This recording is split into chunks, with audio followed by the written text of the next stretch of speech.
Bismillahirrahmanirrahim. Assalamualaikum warahmatullahi wabarakatuh. Selamat pagi, jumpa lagi. Kali ini kita akan belajar. Sebelum belajar, tentu Bapak selalu mengingatkan jangan lupa untuk melakukan 3M ya. Mencuci tangan, memakai masker, dan menjaga jarak. Kali ini kita akan belajar subtema 2, tema 6 pada bidang studi PKN dan Bahasa Indonesia. Pada PKN kalian tentu akan belajar tentang materi hak dan kewajiban. Tujuan setelah kalian belajar diharapkan mampu menjelaskan makna hak, memberikan contoh, dan menganalisis tentang hak dan kewajiban. Sementara pada bahasa Indonesia kalian akan belajar menganalisis teks non sastra.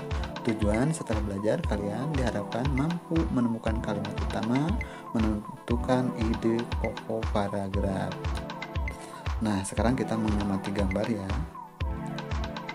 Kalian tentu kelas 6 ini segera akan mendapatkan ijazah. Dalam foto ini ada orang atau teman-teman yang sudah lulus dari sekolah kelas 6 dan mendapatkan ijazah, dan juga mendapatkan hadiah.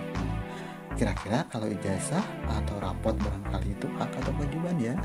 Nah, ijazah itu termasuk hak yang mesti kalian peroleh tentu setelah melaksanakan kewajiban. Kewajibannya apa ya? Yaitu belajar dari kelas 1 sampai kelas 6. Ada orang nih mendapatkan kasih sayang, ada anak yang mendapatkan kasih sayang dari orang tuanya. Nah, kasih sayang itu hak atau kewajiban atau apa ya? Nah, kasih sayang dari orang tua itu adalah hak. Kewajibannya anak tentu harus patuh pada orang tua. Semakin patuh, semakin baik pada orang tua, maka kasih sayang orang tua pasti akan semakin besar terhadap kita atau terhadap anaknya. Ada anak mendapatkan uang jajan. Anak mendapatkan uang jajan tentunya setelah apa? Setelah anaknya itu baik, nurut sama orang tuanya, maka uang jajan termasuk haknya.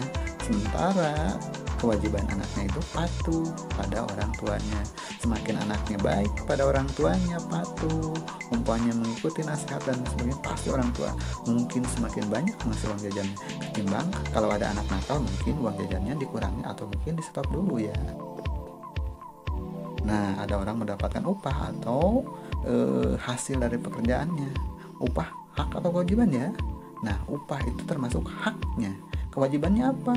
Orang bekerja, kewajibannya adalah bekerja. Haknya dia mendapatkan bayaran atau upah dari hasil pekerjaannya. Dengan demikian, hak dapat diartikan sesuatu yang mesti kita terima. Sedangkan kewajiban sesuatu yang harus kita lakukan atau kita kerjakan. Cara mengerjakannya adalah dahulukan kewajiban, baru mendapatkan hak. Nah, berbicara tentang hak, kita akan mendapatkan ada hak di rumah, ada hak di sekolah, ada hak di masyarakat, dan hak sebagai warga negara Indonesia. Hak di rumah mendapatkan kasih sayang dari orang tua, mendapatkan uang jajan ya. Hak di sekolah mungkin kalian mendapatkan pembelajaran, mendapatkan perlakuan yang sama dari guru ya, mendapatkan nilai, mendapatkan raport dan ijazah. Hak di masyarakat apa? Hak di masyarakat mendapatkan hak ikut serta dalam kegiatan yang diselenggarakan di masyarakat. Hak sebagai warga negara Indonesia apa saja? Nah, sekarang kita akan belajar tentang hak sebagai WNI atau warga negara Indonesia. Hak sebagai WNI yang pertama mendapatkan perlindungan hukum. Ini terdapat pada Undang-Undang pasal 27 ayat 1. Yang kedua, mendapatkan pekerjaan ada pada pasal 27 ayat 2. Ikut dalam pembelaan negara pasal 27 ayat 3. Hak kemerdekaan berserikat, berkumpul dijamin oleh Undang-Undang pasal 28 ayat 3. Hak menentukan agama atau memilih agama atau kepercayaan dilindungi oleh Undang-Undang pasal 29 ayat 1. Hak membela negara ada juga di atas sudah ya, tergantung dilindungi oleh Undang-Undang pasal 27 ayat 3. Hak mendapatkan pendidikan yaitu dilindungi oleh Undang-Undang pasal 31 dan lain-lainnya ada pada buku tema 6. Silakan kalian perdalam. Mari menyimak teks berikut. Setiap warga negara Indonesia berhak mendapatkan perlindungan hukum. Hak ini dapat diperoleh warga negara Indonesia salah satunya dalam bentuk perlindungan hukum. Saat menjadi saksi dalam perkara hukum, perlindungan hukum juga bisa diberikan atas hak kekayaan intelektual seseorang seperti hak cipta Sebagai contoh, hak cipta dalam penerbitan buku. Biasanya yang diberikan hak cipta atas isi buku adalah penulis atau penerbit. Ini sebentar ada. Yang cetak tebal ini adalah termasuk kalimat utama.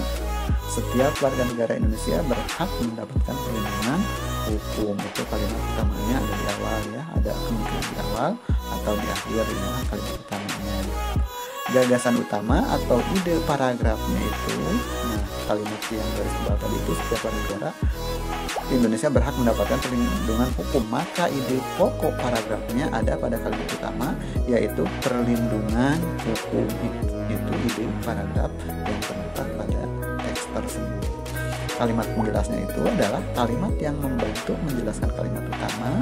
Yang awal kalimat utama yang tidak garis tebal, yang ke bawahnya itu termasuk kalimat penjelasnya, mulai dari hak dan hak ini dapat diperoleh warga negara Indonesia, salah satunya dalam perlindungan hukum, sampai biasanya yang diberikan hak cipta atas isi buku adalah penulis atau penerbit. Itu semua ke bawahnya termasuk kalimat penjelas. Nah, mari kita berlatih menganalisis paragraf. Ada berapa kalimat? Mana yang termasuk kalimat utamanya? Apa ide gagasan pokok paragraf tersebut? Kalimat apa saja yang termasuk kalimat penjelas? Informasi apa saja yang diperoleh dari teks tersebut? Nah, di depan atau berikutnya ada paragraf yang harus dijelaskan atau dijawab, harus bisa dianalisis tentang yang ini, itu dari paragraf yang akan kita baca di depan. Mari berlatih. Bentuk tari kreasi dapat berupa bentuk tari tunggal, berpasangan, dan kelompok. Tari tunggal adalah tari perseorangan. Tari berpasangan adalah tari yang dibawakan oleh 2 orang. Adapun tari berkelompok adalah tari yang dibawakan oleh lebih dari 2 orang.